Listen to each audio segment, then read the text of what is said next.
Welcome to New Cyber Frontier, bringing you the latest news on cybersecurity and the local Colorado economy, focused on cybersecurity industry growth and initiatives that support cybersecurity economics.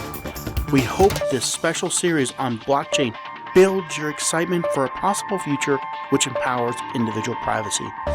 Please follow and participate as New Cyber Frontier is supporting a grassroots community effort to empower the individual in the digital age. Check out privacyforthepeople.org to see the upcoming crowdfunding campaign. Now sit back and enjoy as we introduce our great guest for today's show.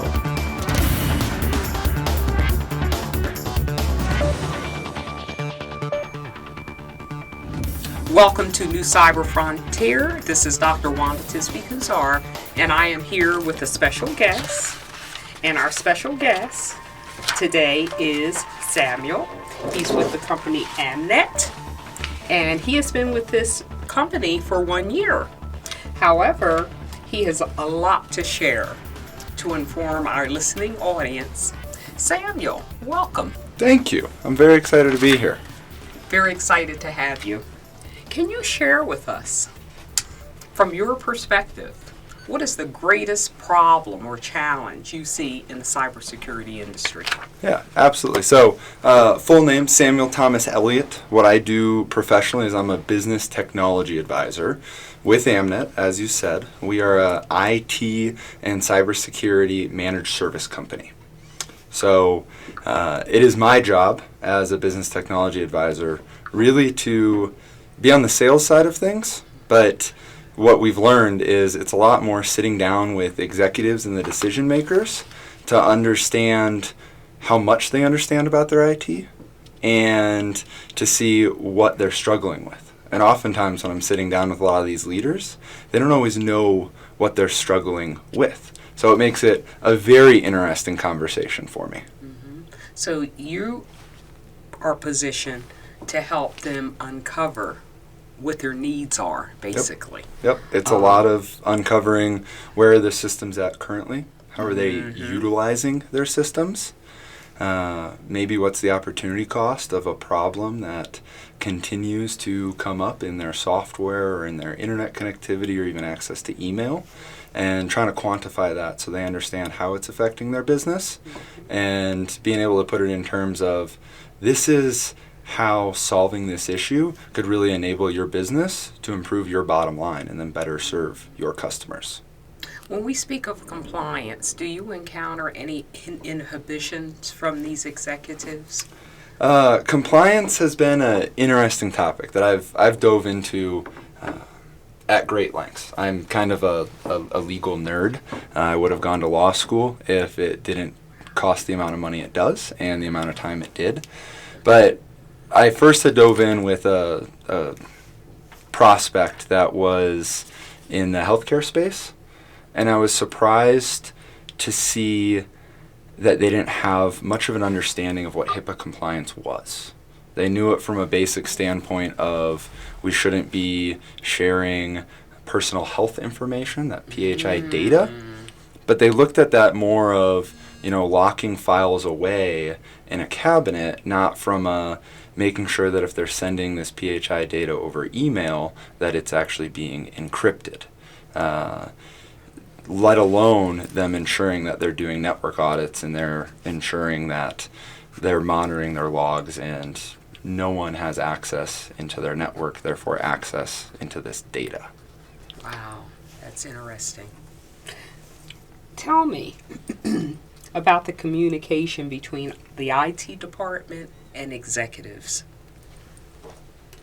So this is another really interesting thing that I run into when I'm meeting with different decision makers and companies of in the 20 to 200 space, so often I'm coming across really, passionate IT directors that are almost being used and abused by their organization.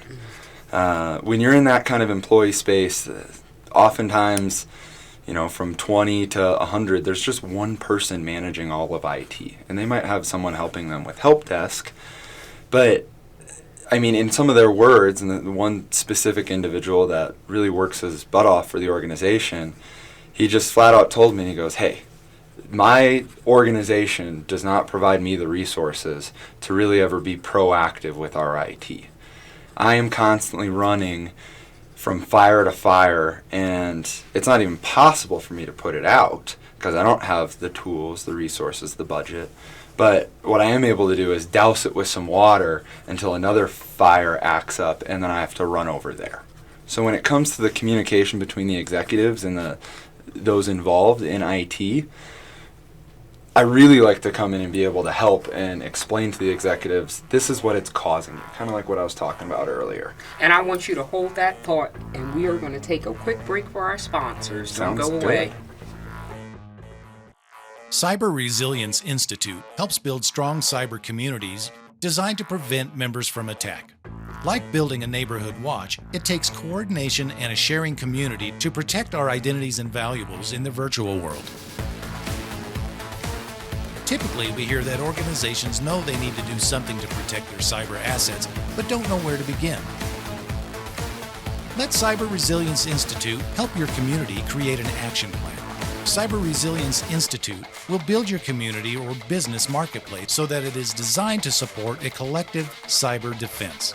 Contact them for more information at cyberresilienceinstitute.org. Okay, so we are back again with our expert here, Mr. Samuel Elliott with AmNet, and we're going to continue our conversation on basically my perception is the burnout of IT professionals. Yeah, there's a lot of burnout. I was kind of telling the story of an individual, and it happened to be a finance organization, so there was a lot of compliance in what they did. And this individual was always so stressed about just passing the audits. And they were passing their audits, but their internal system and their employees' satisfaction with their technology was quite poor. Because, the most compliant, computer and network is one that's not connected to anything and no one touches. Because ideally nothing can happen to that then. Mm-hmm. But that's not how companies do business. We're leveraging technology. So this same individual had even told me, Samuel, when you look at our network, and you really dive into our technology, it's going to be like you just jumped in a time machine and went back to 2006, and that is where our technology is at.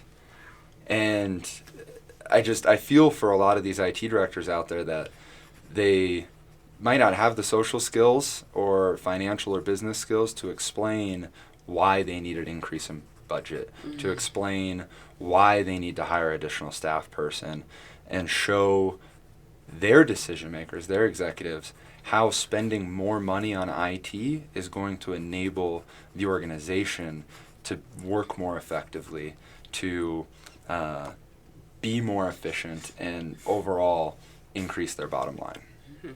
Samuel, I'm going to ask you, based on your prior comments and in my studies, the IT professional was frequently referred to as the prima donna because what they were perceived to be is an industry that requires excessive budget, okay, and it's not justifiable, just as you pointed out. Yeah.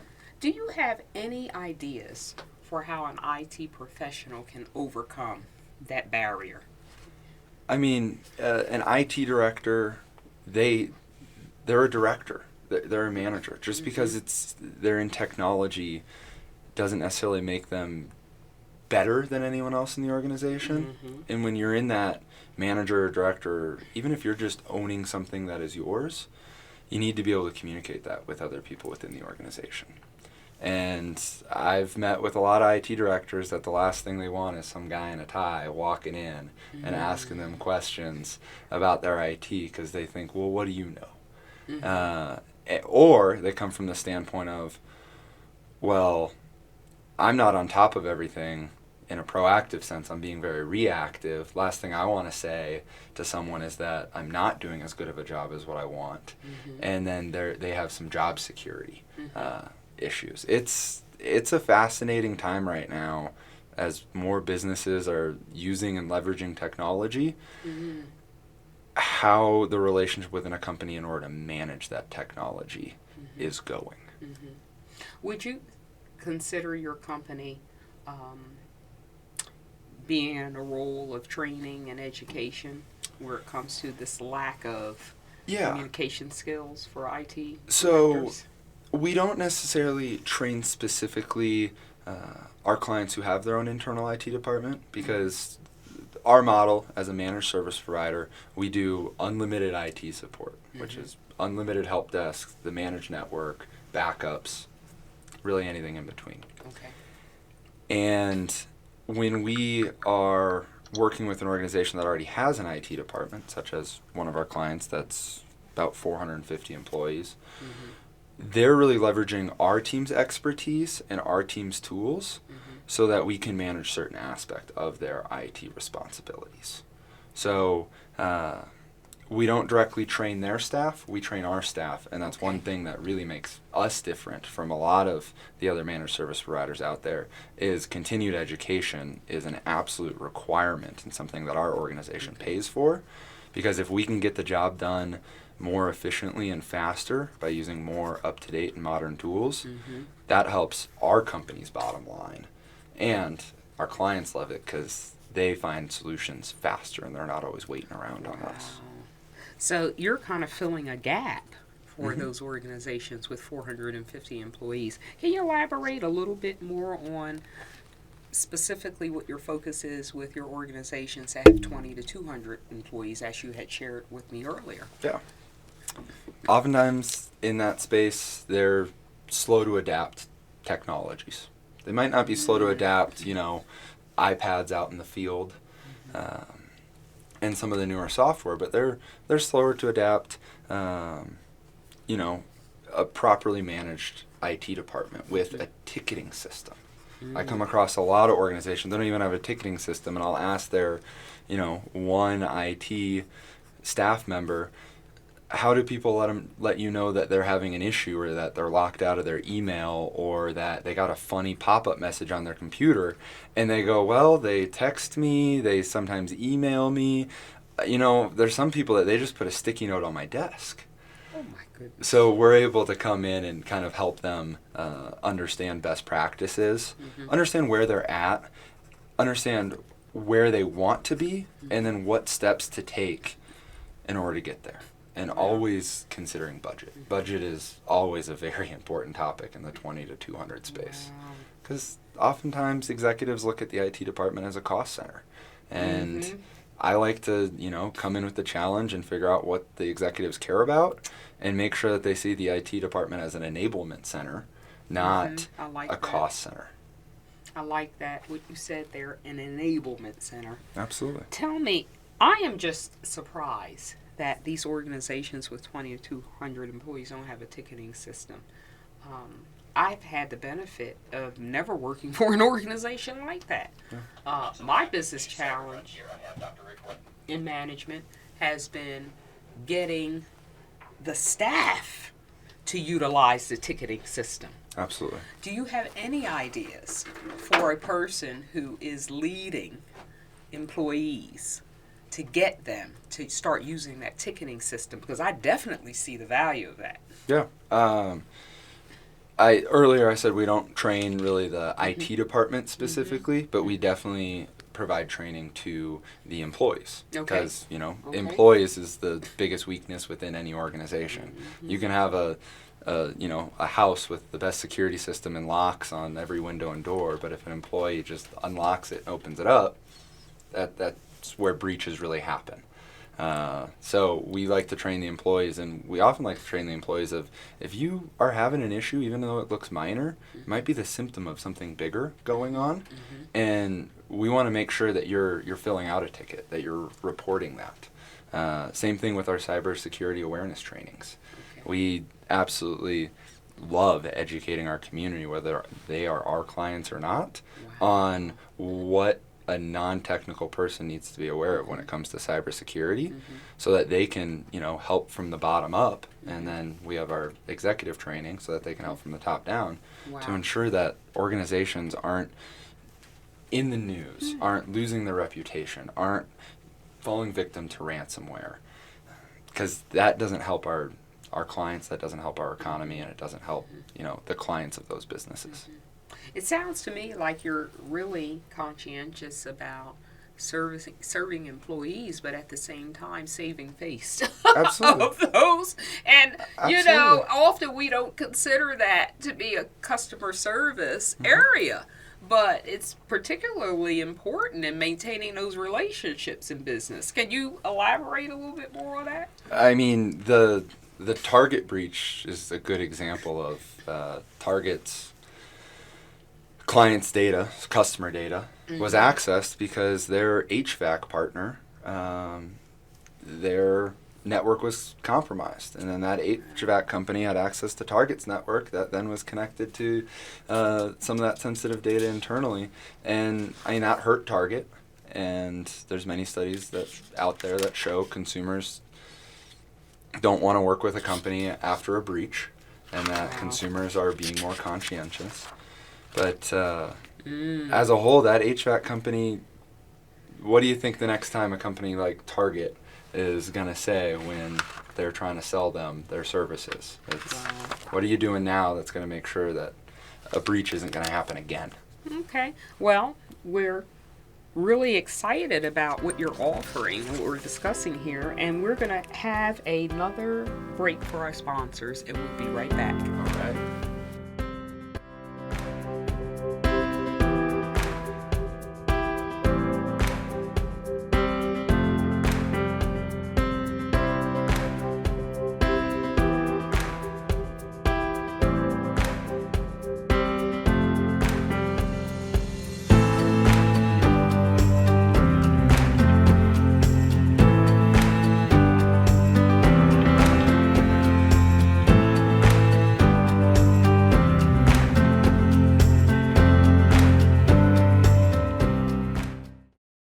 Murray Security Services are your cybersecurity experts with decades of experience providing professional training services for our clients in various industries. We offer professional training and certification in areas of cybersecurity, safety, health, and environmental services at our academy. Our in-person and online training provides a collaborative environment where students can interact directly with instructors through live chats or in private classrooms. Visit murraysecurityservices.com for more information. So, just going over what was covered here, some highlights, and feel free to jump in to add to whatever I am sharing with our listening audience. You said finance organizations have a lot of compliance. However, they're very dissatisfied with their technology. It can be. This Okay. was one in particular that I'm thinking about that really stood out to me, because the individual handling their IT was an incredible person that was working long hours, and we see this a lot in the 20 to 200 full-time employee space of it's a single point of failure when there's only one person managing IT. So he had told me stories of driving between the two locations that they have and having to turn around. Another story of him needing to go on vacation and trying to head to the airport, but suddenly a server went down. Amnet is around to help those people out.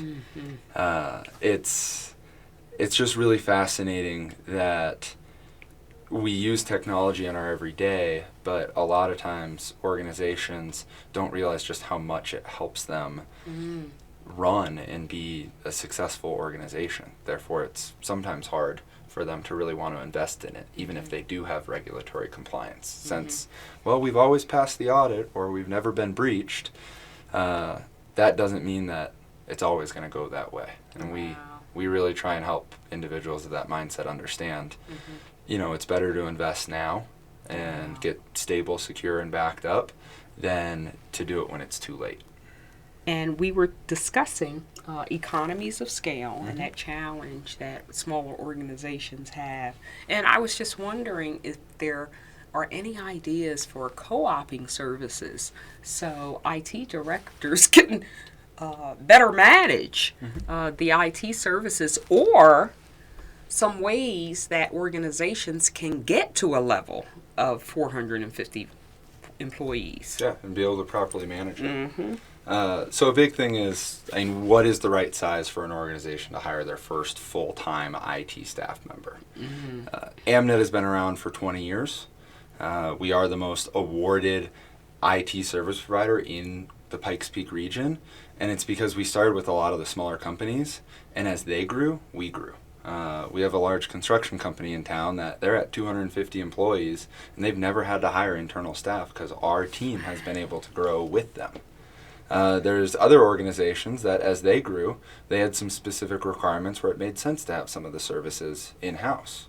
But when it comes to economies of scale, our company, all that we focus on is being the best possible IT partner and IT department for all of our clients. Mm-hmm. So we have a model that has been iterated on year after year after year for 20 years with a highly intensive kind of feedback loop to ensure that we're providing the services that people want. Wow. So with that and with that kind of scale, it oftentimes makes it so that we can provide IT services more affordably at a higher quality than hiring internally.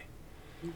So right now with the IT market, especially the cybersecurity market going above and beyond IT, talent is short. Good talent is hard to come by, especially, you know, here in the Pikes Peak region that focuses so much on DoD and you have individuals that need to have clearance. It makes it a lot of private organizations say, we just lost our IT director because there was a company offering to help pay for his clearance and he's going to make a 20% increase in salary. So it leaves some of the private companies that are still just trying to get up to modern times in a tough spot because they can't even hire the right people. Wow, that's really interesting. I reflect back on this conversation, being an executive director myself of one of those smaller organizations, and not even having an IT director because we were, you know, very small. But I guess the point I'm trying to make here, I'm kind of wondering, is there a lack of leadership or training of leaders to find revenue streams to properly fund budgets to get the proper IT help? Yeah. Understanding cost savings by leveraging technology. I mean, exercise I do often is, all right, you're a 50-person organization. What's the average salary across the organization? Let's divide that by number of hours per year. Therefore, you get your average hourly employee pay. Whenever they are sitting behind their computer because updates are happening in the middle of the day, how much is that costing your organization? And then what is your employee effective rate on average of people bringing in new revenue? If you can increase employee efficiency by, you know, even just 20%, that should be increasing your revenues by 20%. So we can have a conversation with the CFO who cares only about numbers. We can have a conversation with the CEO who understands that most CEOs are out of a job after a cyber attack. Or we can be having the conversation with the CTO that just says we need effective leadership and understanding where we're at today and where we need to go so that we can leverage technology and increase our bottom line. So tell me why we need a business cultural shift in regards to cybersecurity. It's everything we've been talking about. Cybersecurity and IT is modern day business. It is just where we are at. And since it is new, and we think about we had the .com boom where every company wanted to be doing something on the internet, 1999, 2000s. Back then, small companies didn't utilize technology. Now it's hard to find a company that isn't utilizing technology. So companies have finally started to use more modern day hardware, and great SaaS companies have made it really easy for even the smallest of businesses to leverage software to be more efficient. But the mindset around, since we're being more efficient through this software and through the technology we use, the mindset hasn't gotten to a point of, we need to also be ensuring that we are supporting all these systems that we're using. So really on the IT side. I look at cybersecurity as really the next step. And to simplify cybersecurity, because I don't think enough people understand truly what cybersecurity is. Cybersecurity is reducing risk, as simply put as possible. Reducing risk of some sort of a malicious act or damage to internet-connected systems. Almost every organization has internet-connected systems, so every organization should be focused on some level of cybersecurity. But it's hard for them to, one, admit that piece, and then two, use the resources or allocate the resources to understand where are they at currently, where are their risks, even do a basic SWOT analysis, and understand what's critical to fix right now, what should be on the roadmap to fix in the future, and then where's that ideal place where we want to be. No one has unlimited budgets. Executives, any leader needs to operate within a budget, but they need to understand where their weaknesses are and then the roadmap to improve them. Wow, I totally agree. Tell me, what employment experiences have shaped your business's core values?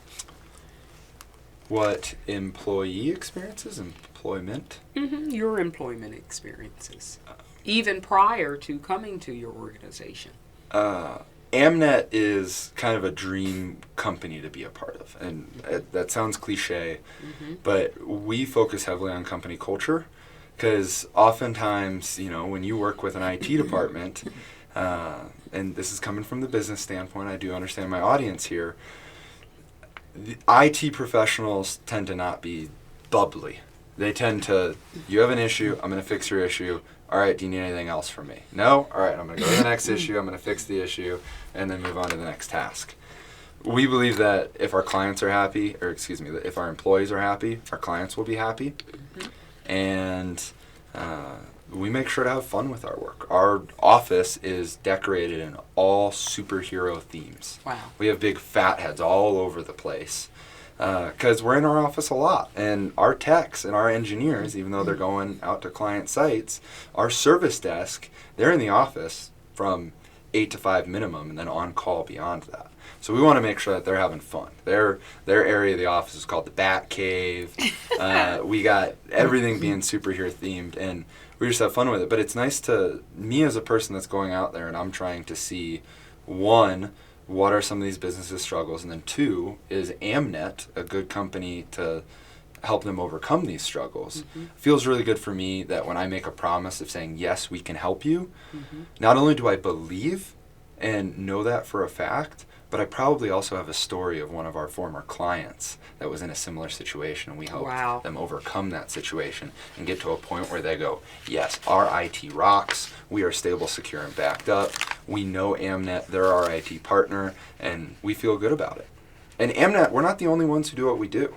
I encourage more businesses, if they're struggling, if they can't hire internally, or if it's an IT department that has some skill gaps, can't hire a network engineer, can't hire for someone for cybersecurity, they look at partnering with an outside organization that is all that they do.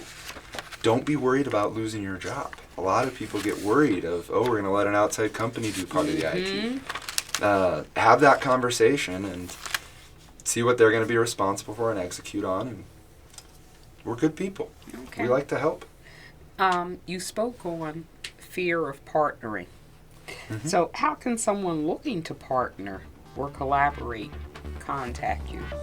Yeah, I'm very active on LinkedIn. If you want to stay up to date on cybersecurity news, that's how I was found in this podcast. I'm constantly collecting up-to-date news, and sometimes it's more on the technical side when there is a vulnerability out there that IT directors need to be aware of, all the way to trying to translate something to their executives that might be holding the purse strings. So I do a balance of diving in a little bit more technical and being on that. You can find me Samuel Thomas Elliott. That's why I use my full name, and anyone can shoot me an email at samuel@amnet,